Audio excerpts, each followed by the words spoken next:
మీలో ఎవరైనా కొత్త ఇల్లు కట్టుకున్నారనుకోండి, కొత్త కారు కొనుక్కున్నారనుకోండి, అప్పుడు మీ ఫ్రెండ్స్, రిలేటివ్స్ ఎలా ఫీల్ అవుతారు? అందరూ కాకపోయినా కొందరైనా ఖచ్చితంగా జెలసీగా ఫీల్ అవుతారు. మీరు గమనించే ఉంటారు, మీ లైఫ్లో ఇది ఎన్నోసార్లు జరిగే ఉంటుంది. అయితే ఈ అసూయ అంటే ఏంటి? ఉంటే మనకి జరిగే నష్టం ఏంటి? ఈ జెలసీని ఎలా మానుకోవాలి అనే పూర్తి విషయాలని ఇప్పుడు తెలుసుకుందాం. ఈ వీడియోని గనక లాస్ట్ వరకు చూస్తే ఇక జన్మలో ఎవరూ ఎదుటివారిపై అసూయ పడరు. కాబట్టి ఈ వీడియోని ఖచ్చితంగా అందరికీ షేర్ చేయండి. అప్పుడు మిమ్మల్ని చూసి కూడా ఎవరు అసూయ పడరు. మీరు సాధించిన ఏదైనా అచీవ్మెంట్స్, చిన్నవైనా పెద్దవైనా, కామెంట్స్లో పెట్టండి. జెలసీ అనేది చాలామందికి ఉంటుంది. ఇది ఒక ఎమోషన్, ఒక నెగిటివ్ ఎనర్జీ. మనం కోరుకున్నది కొన్నిసార్లు మనకు దక్కదు. వారికి అందనిది ఏదైనా ఎదుటివారికి ఉంటే అసూయ కలుగుతుంది. ఉదాహరణకి కారు, ఇల్లు, బంగారం, డబ్బు ఇలాంటి సౌకర్యాల వలన మనిషి డెవలప్ అవుతూ ఉంటే చూసేవారికి ఈర్ష్యతో మనస్సు రగిలిపోతుంది. మాకు లేదు అన్న బాధ కన్నా ఎదుటివారికి ఉంది అన్న ఫీలింగే ఎక్కువగా బాధిస్తుంది. ఇది సహజం కదండి, మరేం చేస్తాం? మనకి ఉంటే ఆనందం, ఎదుటివారికి ఉంటే ఎలా సంతోషంగా ఫీల్ అవుతాం అంటారా? ఇక్కడే మనం పప్పులో కాలేస్తాం. ఎదుటివారికి ఉన్నప్పుడే మనం సంతోషించాలి, అప్పుడే అది మన వరకు వస్తుంది. ఎలా అంటే అదే ఆకర్షణ సిద్ధాంతం. దీని గురించి నేను ఎన్నో వీడియోస్ చేశాను, అవి లింక్ డిస్క్రిప్షన్లో ఇచ్చాను, చూడండి. మనుషులకి మనుషులను చూస్తే అసూయ కలగదు, వారి అభివృద్ధిని చూసి కలుగుతుంది. ఉదాహరణకి మీ స్నేహితుడు ఒక పూరి గుడిసెలో ఉన్నాడనుకోండి, మీకు అతనిపై ప్రేమ, జాలి ఉంటుంది. అతనికి ఏదైనా సహాయం చేయాలనిపిస్తుంది, ఎందుకంటే అతను మీకన్నా కింది స్థాయిలో ఉన్నాడు కాబట్టి. కొద్ది రోజులకి అతడు ఏదో ఆస్తి కలిసొచ్చి పెద్ద ఇల్లు కొన్నాడు అనుకోండి, కారు కూడా తీసుకున్నాడు అనుకోండి. అప్పుడు మీ ఫీలింగ్ ఎలా ఉంటుంది? అబ్బో, ఎలా ఉండేవాడు, ఎలా అయ్యాడు, బంగారం, ఇల్లు, కారు అని మీలో అసూయ కలుగుతుంది. ఇది అతనిపై కాదు, అతని ఆస్తి మీద, ఇల్లు మీద, కారు మీద, అంటే అతనికి వచ్చిన గొప్ప వస్తువుల మీద. వస్తువులకి కూడా ఒక ఎనర్జీ ఉంటుంది.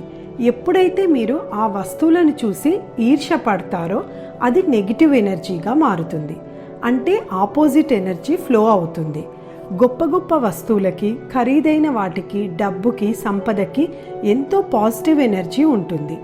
అవి మీ ఫ్రెండ్ దగ్గర ఉన్నాయి కాబట్టి మీరు వాటిని అసూయతో చూస్తారు. ఈర్ష, అసూయ, కోపం, అసహనం వీటన్నింటికి నెగిటివ్ ఎనర్జీ ఉంటుంది. కనుక అదే మీరు ఆ వస్తువులకి పంపిస్తున్నారు. ఆ వస్తువుల పట్ల మీకున్న నెగిటివ్ ఎనర్జీ ఫ్లో అయ్యి ఇంకా ఆ వస్తువులు ఎప్పుడూ మీ దగ్గరికి రాకుండా మీ చేతులతో మీరే ఆపుతున్నారు. స్టూడెంట్స్ ఎక్కువగా ఫస్ట్ ర్యాంక్ వచ్చే వారిని చూసి చాలా జెలసీగా ఫీల్ అవుతారు. అందుకే ఆ ఫస్ట్ ర్యాంక్ వారికి ఎప్పుడూ అందదు. గొప్పవాళ్ళు గొప్పవాళ్ళని చూసి సంతోషిస్తారు, కలిసి సెలబ్రేట్ చేసుకుంటారు, ఎంజాయ్ చేస్తారు. కనుక ఒకరిని మించి ఇంకొకరు గొప్పగా అవుతూనే ఉంటారు. బీదవాళ్ళు గొప్పవాళ్ళని చూసి అసూయ పడతారు కాబట్టి వాళ్ళు ఎప్పుడూ గొప్పవాళ్ళు కాలేరు. ఆ ఫీలింగ్తో ఇంకా ఇంకా బీదగా అవుతారు. ఇప్పుడు తెలిసిందా పరమసత్యం? మనకు కావలసిన ఖరీదైన వస్తువులకి, సంపదకి మనం తెలియకుండానే నెగిటివ్ ఎనర్జీని పంపిస్తున్నాము, వచ్చే వాటిని కూడా ఆపేస్తున్నాము. అందుకే ఎదుటివారికి ఉన్నప్పుడు ఆనందించాలి, ఎంజాయ్ చేయాలి, వారిని అభినందించాలి. ప్రేమతో పాజిటివ్ ఎనర్జీని వారికి, వారి గొప్పతనానికి అందించాలి. పాజిటివ్ ఎనర్జీ ఉన్న వస్తువులకి మీరు కనుక పాజిటివ్ ఎనర్జీని అందిస్తే అవి అతి త్వరగా మీ దగ్గరకు కూడా వస్తాయి. ఇక్కడ నాకు సీక్రెట్ పుస్తక రచయిత అయిన రోండా బైర్న్ చెల్లెలికి జరిగిన ఒక అద్భుతమైన సంఘటన గుర్తుకొస్తుంది. రోండా బైర్న్కి ఒక చెల్లెలుంది. ఆమె కూడా ఆకర్షణ సిద్ధాంతాన్ని ఎంతో బాగా ఉపయోగిస్తుంది. ఆమె దగ్గర ఒక పాత కారు ఉండేది.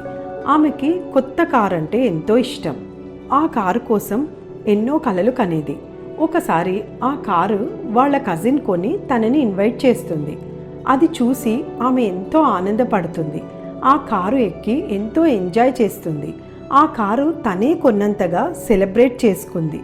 కొన్ని రోజులకి ఆమె తన పాత కారులో రోడ్డుపై వెళ్తూ ఉంటే అనుకోకుండా మంచు పడి ఆ కారు పూర్తిగా మంచులో కూరుకుపోతుంది. ఆమె మాత్రం ఎలాగో తప్పించుకుంది. ఆ కారు అలా మొత్తం మంచులో కూరుకుపోవడం వలన ఇన్సూరెన్స్ వాళ్ళు కొత్త కారుని వాళ్ళు ఆమెకు ఇప్పిస్తారు. ఆశ్చర్యంతో ఆ జరిగిన సంఘటన ఇలా తన కోరికను తీర్చినందుకు ఎంతో సంతోషిస్తుంది. వాళ్ళ కజిన్ కారును చూసి తను అసూయ చెందకుండా ప్రేమతో తనకు గ్రీటింగ్స్ తెలిపి పాజిటివ్ ఎనర్జీని పంపినందుకే అతి త్వరలో తనకి అలాంటి కారే వచ్చిందని ఆనందపడుతుంది. చూసారా, ఎదుటివారి ఎదుగుదలని చూసి మనం ఆనందపడినప్పుడే మనము ఎదుగుతాము, గొప్పవాళ్ళం అవుతాము. ఇందులో ఎంత లాజిక్ దాగి ఉందో. అసూయ పడితే మనకే నష్టం, ఆనందిస్తే మనకే లాభం. ఇప్పటి నుండి మనకి కావలసినవి ఎవరైనా పొందితే మనకే వచ్చినంతగా ఎంజాయ్ చేద్దాం. జెలసీ అనే నెగిటివ్ ఫీలింగ్ని వదిలేద్దాం. ప్రేమ, సెలబ్రేషన్, గ్రీటింగ్స్ ఇలాంటి పాజిటివ్ ఫీలింగ్స్నే పంపిద్దాం. మీరందరూ కోరుకున్నవి పొంది ఆనందమయ జీవితం గడపాలని కోరుకుంటున్నాను. నా ఈ వీడియో కనుక మీకు నచ్చితే లైక్ చేసి షేర్ చేయండి. సబ్స్క్రైబ్ చేయడం మాత్రం మర్చిపోవద్దు. ధన్యవాదాలు.